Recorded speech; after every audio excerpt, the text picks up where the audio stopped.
40 RAS के तबादले हुए हैं। ये बड़ी खबर, 40 RAS के तबादले किए गए हैं। थोड़ी देर में वो नाम भी आपको बताएंगे, लिस्ट भी सामने आ जाएगी किस किस का तबादला हुआ है, कौन कौन से नाम इसमें शामिल हैं। लेकिन फिलहाल बड़ी खबर यह है कि 40 RAS के तबादले हुए हैं। ज्यादा जानकारी के लिए सीधे रुक करेंगे, डॉक्टर ऋतुराज मेरे सहयोगी जुड़ गए हैं। डॉक्टर ऋतुराज बताइए जरा, 40 RAS के तबादले हुए हैं, कौन कौन से नाम सामने आए हैं? देखिए, ये विधानसभा सत्र से थोड़ा पहले ये तबादले हुए हैं और चूंकि कई प्रशासनिक पद ऐसे खाली थे जिनमें भरा जाना जरूरी था और उनको भरा गया। और इसमें जो आधी तबादला सूची में आधी जो लिस्ट है, यानी 20 अधिकारी एपीओ थे, उनको पोस्टिंग देनी जरूरी थी और वो पोस्टिंग इधर दी गई है। इसी तरह से करीब 11 ऐसे अतिरिक्त जिला कलेक्टर के स्तर पर तबादले हुए हैं, तो वो इधर उधर हुए हैं। अतिरिक्त जिला एडीएम को पोस्टिंग दी है, तो ये इसलिए महत्वपूर्ण माना जा रहा है कि विधानसभा सत्र नजदीक है और उससे जस्ट पहले ये लिस्ट जारी हुई है। और आज चूंकि चिंतन शिविर का आगाज हुआ है, तो चिंतन शिविर में हुए मंथन, जनप्रतिनिधियों की जो मांग और तमाम तरह के जिस तरह के बातें कही जा रही थी, वो यहाँ इस तबादला सूची में देखने को मिला है। और इसमें ज्यादातर प्रशासनिक अधिकारियों का फेरबदल देखा जा रहा है और कुछ जो RAS अधिकारियों की विश्वविद्यालयों में और अन्य जगहों पर पोस्ट खाली थी, उनको भरने की यहाँ पर कोशिश की गई है।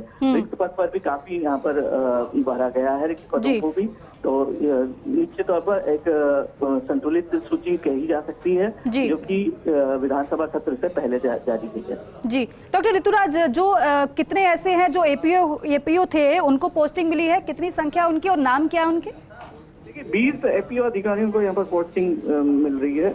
करीब आधे संख्या है, पूरी अगर सूची 40 की है तो करीब ऐसे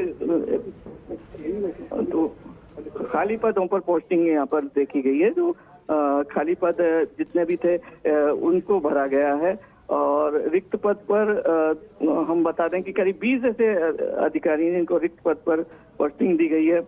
इनमें कई SDO भी शामिल हैं।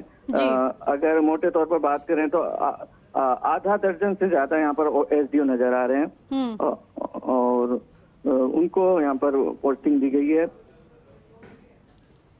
बिल्कुल, कुल मिलाकर 40 RAS के तबादले किए गए हैं। डॉक्टर ऋतुराज, इन तबादलों को किस तरीके से देखा जाए और ऐसे समय में जब बजट सत्र भी आने वाला है और चुनावी माहौल भी है और चुनाव में प्रवेश भी पार्टियां कर रही हैं? बिल्कुल, ये उनको इसमें तो अगर महत्वपूर्ण तबादला हम माने तो महावीर खराड़ी का हम मान सकते हैं, जो कि अतिरिक्त जिला कलेक्टर पद पर डीग में ये रिक्त पद पर दिया गया। इससे पहले भू प्रबंधन अधिकारी थे बीकानेर, तो ये बेहद अहम तबादला। और अगर हम उस लिहाज से देखें तो विधानसभा सत्र से थोड़ा पहले ये तबादले हुए हैं और क्योंकि विधानसभा का पूरे सत्र के दौरान अब तबादलों की उम्मीद कम है और जो बहुत जरूरी होंगे वो CM के स्तर पर मंजूरी मिलने के बाद तबादला होगा। तो ऐसे में ये सूची जारी की गई है। और अगर महत्वपूर्ण जिले हम बताएं तो दौसा में ADM बदले गए हैं, कोटा में ADM अतिरिक्त संभागीय आयुक्त हैं। अगर महत्वपूर्ण पद की बात करें तो अतिरिक्त संभागीय आयुक्त भरतपुर में जो RAS का पद है, अखिलेश कुमार पीपल को वहां पर लगाया गया है। इसी तरह से जो अतिरिक्त संभागीय आयुक्त कोटा है वो बदले गए हैं। अतिरिक्त जिला कलेक्टर दौसा बदले गए हैं। जो कोटा उत्तर में नगर निगम है वहां पर आयुक्त बदले गए हैं। तो ये एक बड़े फेरबदल यहाँ पर देखा जा सकता है। ठीक है डॉक्टर ऋतुराज, एक बड़े स्तर पर फेरबदल किया गया है। कुल मिलाकर विस्तार से आप जानकारी दे रहे थे, सूची भी सामने आ गई है, दर्शकों को वो सूची हम दिखा रहे हैं। कुल मिलाकर 40 RAS के तबादले हुए हैं। कार्मिक विभाग ने आदेश जारी किए हैं। डॉक्टर ऋतुराज, आपका बहुत शुक्रिया विस्तार से जानकारी देने के लिए और समझाने के लिए।